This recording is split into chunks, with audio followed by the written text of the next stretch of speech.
নমস্কার বন্ধুরা, এই ভিডিওতে আমরা আসন্ন সরকারি চাকরি পরীক্ষার জন্য গুরুত্বপূর্ণ একটি প্রশ্ন নিয়ে আলোচনা করব।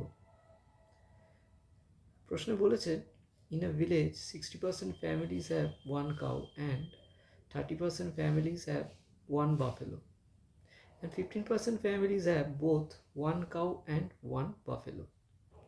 So, if there are only 96 families in a village, find the number of families that does not have any cow or buffalo. বেশ, তো এই অঙ্কটা করতে গেলে প্রথমে আমাদের যেটা বার করতে হবে সেটা হচ্ছে যে এরকম পরিবার যাদের অন্তত একটা গরু আছে, নয়তো একটা বাফেলো আছে। ঠিক আছে, মানে ফ্যামিলিস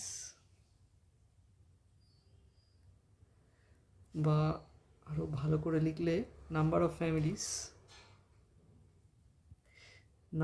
ফ্যামিলিস have either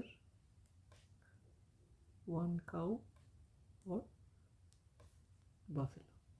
ঠিক আছে, এটা কিভাবে পাবো আমরা? না, আমরা এই যতজন পরিবারের গরু রয়েছে এবং যতজন পরিবারের মোষ রয়েছে তাদের থেকে যাদের দুটোই রয়েছে সেটাকে বাদ দিয়ে দেব।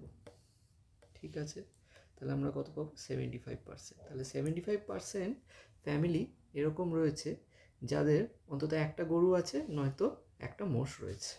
ঠিক, আর আমাদের বার কী করতে হবে? না, এরকম পরিবার যাদের কোনোটাই নেই, does not have any cow or buffalo.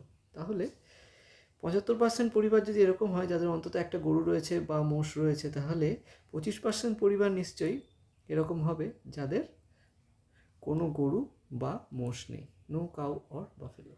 ঠিক আছে, তাহলে 96% যদি আমার এই 96% বলছি, 96 নাম্বার অফ ফ্যামিলিস যদি ভিলেজে থেকে থাকে তাহলে সেটা 100%। তাহলে 100%-এর মান কত?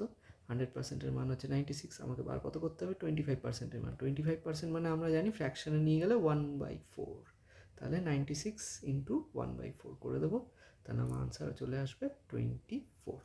এটাই এই প্রশ্নের উত্তর হয়ে যাবে। তার মানে অপশান নাম্বার ডি হবে হচ্ছে কারেক্ট। তো ভিডিওটি যদি আপনাদের ভালো লেগে থাকে তাহলে অবশ্যই লাইক দেবেন।